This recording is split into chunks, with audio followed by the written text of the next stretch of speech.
1995 Polaris Magnum 425, and checking out the camshaft from the way it was running.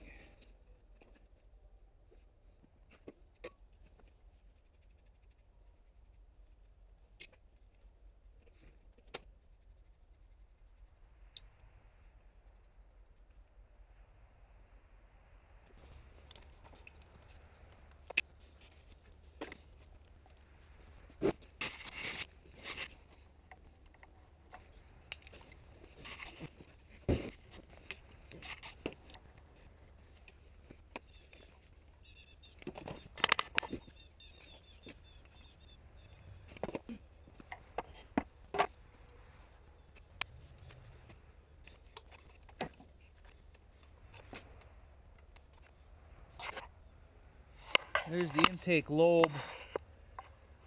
There is some wear on it, but I don't think it's bad enough to warrant that's the problem. Because I've actually seen the lobe wore down. Well, I don't know. It is mushroomed. It is wore. Yeah, because on the outsides I can feel there's wear on it. Yeah. When I get it out, we'll look at it better, I think. Yeah. And with it wore, we should have excessive valve clearance, I would think. Well, you never know. Somebody could have adjusted the valves. So how's the intake lobe look? Yeah, I think we're gonna pull it. 10 millimeter. And it's good to loosen up the valve, the adjusters first, but I just take them off evenly, these two.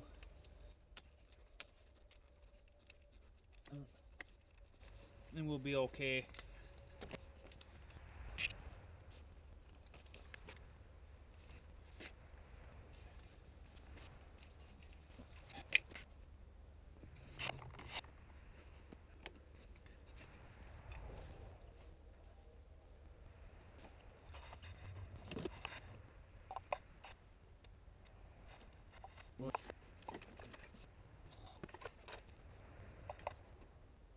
Yeah.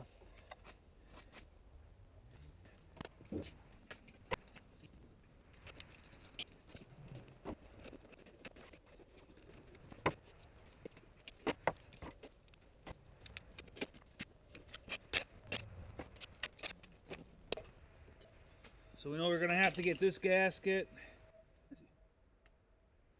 Just gonna look in the book here.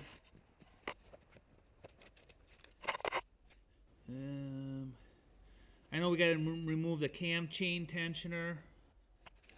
Just wanna make sure what's gotta be lined up here before we pull the cam out.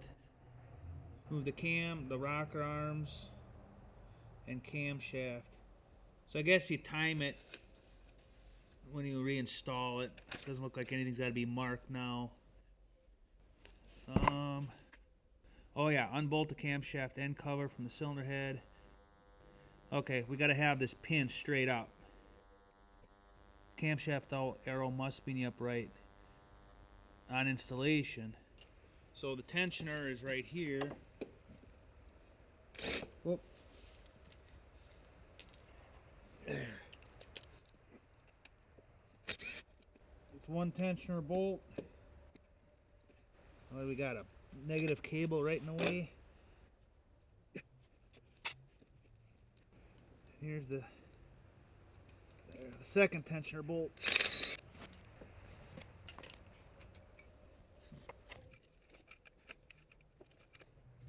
I'm going to rotate it so it's straight up. Wow.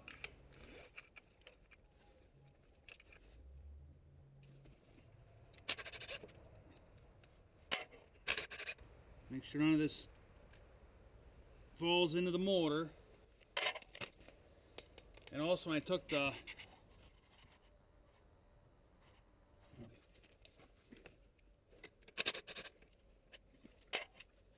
and what we want to do is take the sprocket off. We want to keep the chain tight because we don't want the chain to come down and spin on the crankshaft sprocket. So we don't, because we don't want to retime everything. So I'm keeping the chain tight as I get the sprocket off.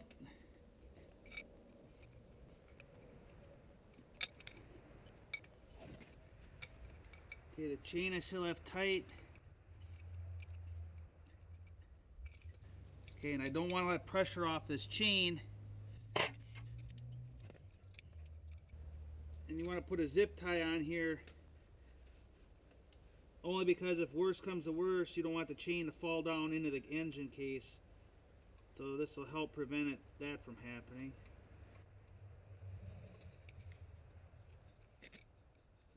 Actually, I think I'm going to zip tie it now to the frame to hold it tight.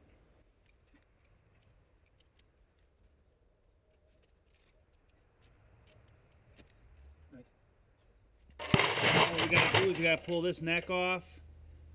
Actually get this off, the neck. There's a plate we got to pull off, and the cam slides off this way.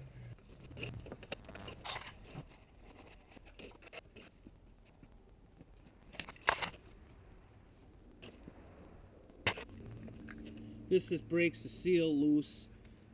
It really helps get a stuck antifreeze. Made by Motion Pro. Alright, got my catch bucket underneath. I'm actually gonna get a piece of cardboard too. I know, I'm not draining the coolant.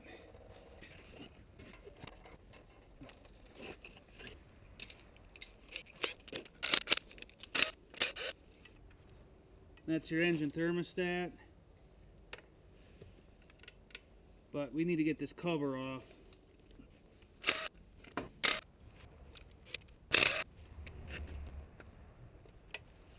There's the camshaft.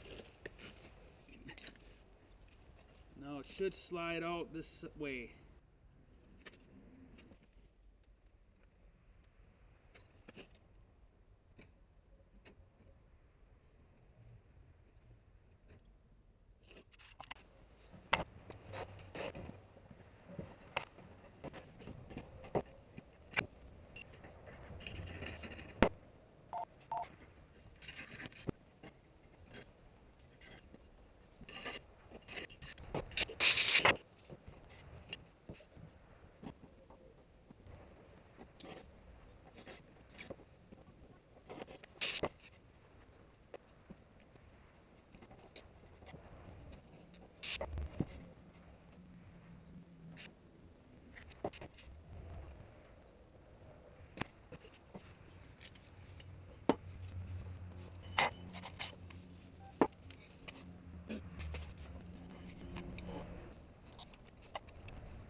Alright, so we got our new camshaft in,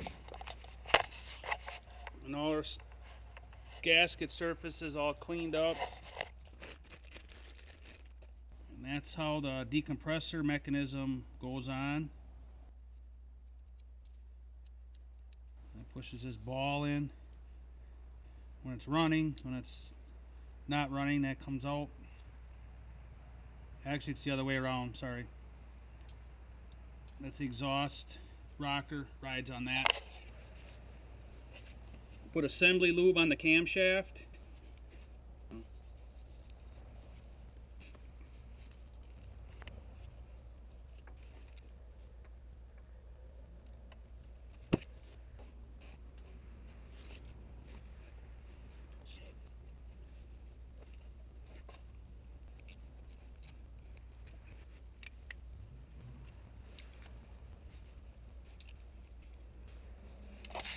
I did get a used coolant hose. I had one here, this one here. was rubbing. The old one was rubbing about right there. Here's the old hose, and there's this rubbing. There's a hole in it. So I got that taken care of. But I'll put this end of the hose on after I get the head on. So now to time this, when I took the cam off, you know, what you can do is have it on top dead center, compression stroke, then line up. There's a mark in here to line up on the pointer after you take this. But as the engine gets older, there's play in the valve train. I don't know. There's actually another way to do it, which is foolproof, and I'll show you that right now.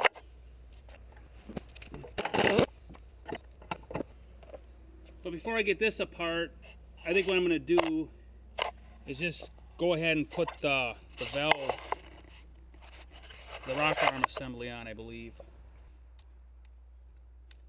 Making sure these two dowels are in.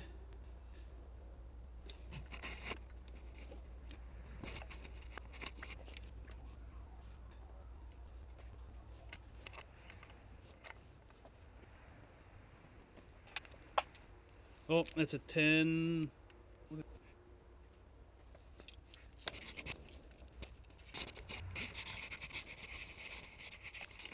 And I have the cam lobes down, so there's going to be no pressure on these rockers. Oh. This is standard thread, so I'm going to look up the torque spec, get back to that. Just getting some loose parts put on here.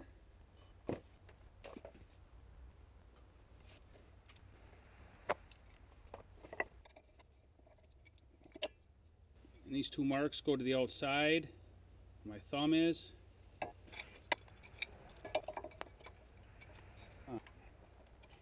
Well, this goes.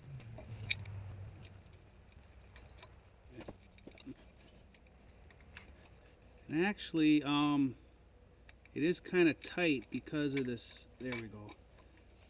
We had the cam slider. I had to just push over. That's what's going on. It's hitting.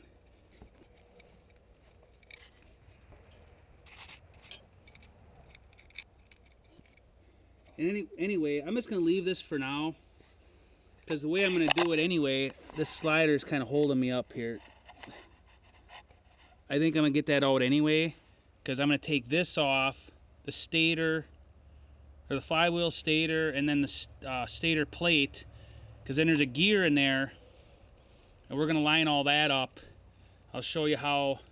So instead of doing the top dead center, lining this mark up, and then using these two marks parallel with the head, the foolproof way is to line it up from the crankshaft and up here, but you'll see. But anyway, I'm gonna get them torque specs. I gotta button it up for now, and I'll be back torquing that, getting this apart, and getting it timed. So we don't know how this machine is timed. It could be off, maybe that's part of the problem. The cam, I got a new replacement. And to be honest, it didn't look bad. It didn't look any different than the other one. So we're gonna check timing and go from there. All right, we're gonna have the alternative way to time the motor. And actually, this is the fail-proof way. It takes a little more work though.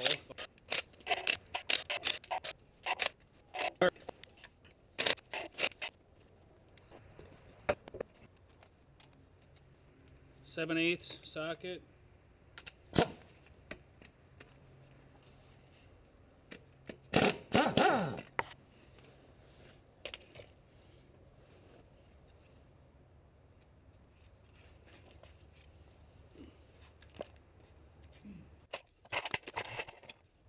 Oh, wrong size.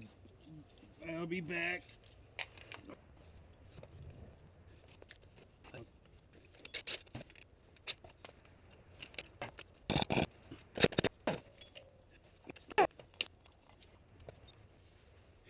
Yeah, I gotta get to the. Well, I hope you guys can see this, but maybe I gotta get the stator off, or stator plate. Actually, I can just take the stator plate off. I don't think I gotta take the stator off the plate.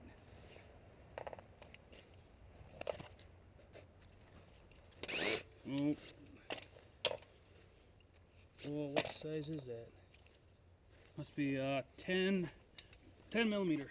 Thought I had a 10 out here.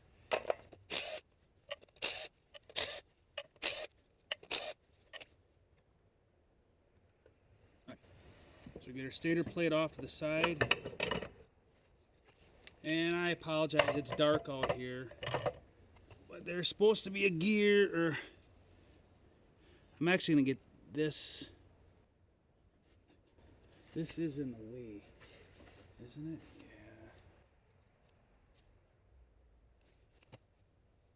Yeah. Anyway, I'm gonna get that. That's in the way. It's probably a 14. It must be a 13. Yeah. No, what is that? At 9/16, half inch. Probably can't see anything.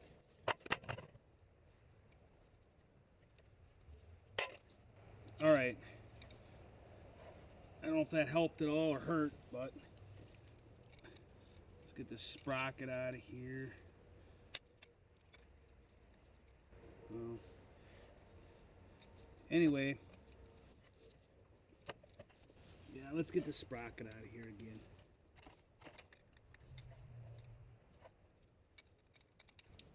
Oh, this thing's stuck in here and I can't get it out. It's like, why does that stuck? There. Alright. Get this chain up. Just make it just more difficult having this off.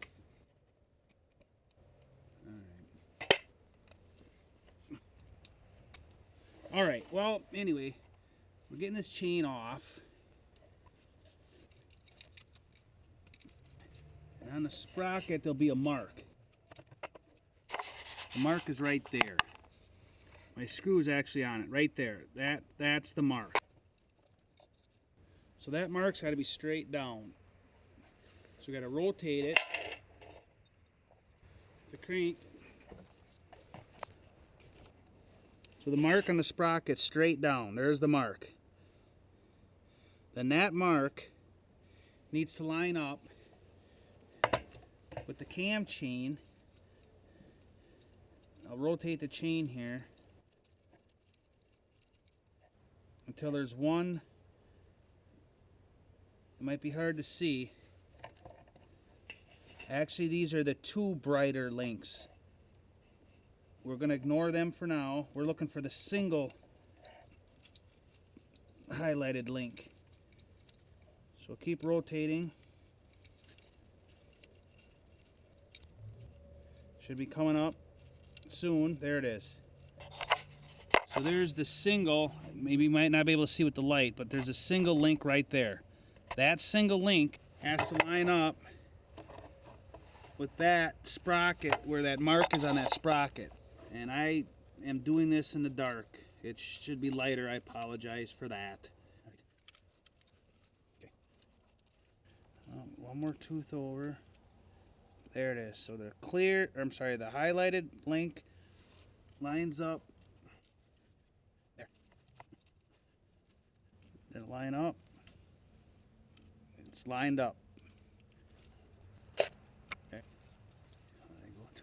Back now with the chain. There. So it's lined up. Perfect. So with that lined up, and it's too dark. I don't know. Maybe shouldn't be doing it now. But what I'll do is I'll come back and show you when I got it all lined. So that's lined up, and there's two marks up here. The two clear links, they have to correspond with the sprocket. And I'll show you that when I get it all off. The next day. Alright, so it's the next day. The next day. We have some light now. And I actually I had to take this back off, slide the cam a little bit over to get the cam chain on the gear. So I don't remember having to do that in the past, but I made it easier for this time. Rock arms get torqued to 108 inch-pounds. with a torque wrench. So this is the point where you want to make sure it's all timed. So down here at the bottom is exactly how it's got to be. If you look at the cam chain, there's one bright link, a single one. That link lines up with the notch I told you to previously look in the crankshaft. The notch looks like a dimple from this position. So I don't, on that sprocket, if you can see that. So this link is lined up with the notch. It's a little, it looks like a dimple from this angle. So that's got to be lined up. And then on the upper end, there's two bright ones, this one and this one. Them two bright ones, which are right here and right here, have to be lined up with the dimples on the camshaft gear, here and here. So these two lined up to them two. Then this single bright one lined up to the notch. The timing then is perfect. Perfect. So I got this side all on and tight, this on so I can do valve clearance now. Got to see what the spec is. So they're all loose.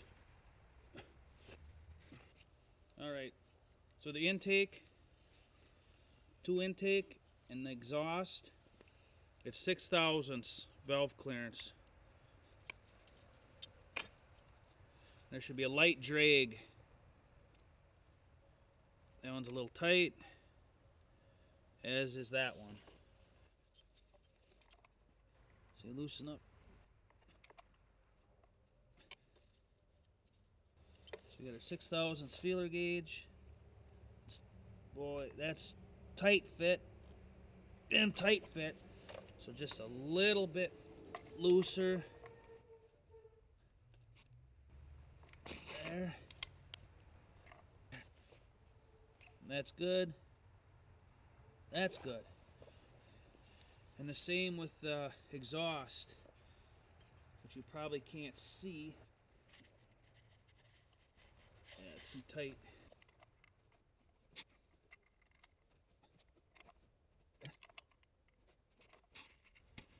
We'll try that.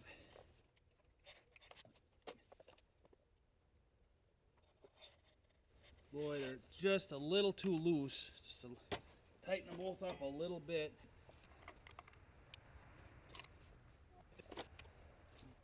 Yep, light drag. Light drag. Good. So they're all 6 thousandths.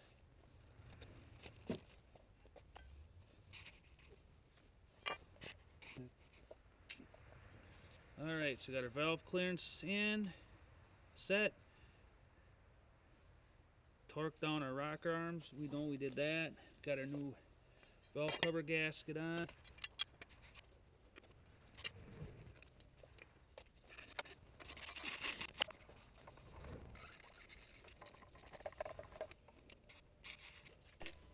Thank you so much for watching. I make videos like this often. If this helped you out or you enjoyed the content, please hit the like button below and consider subscribing. Please also consider donating using the link in the description below, which helps keep this channel going. Hope to see you in the next video.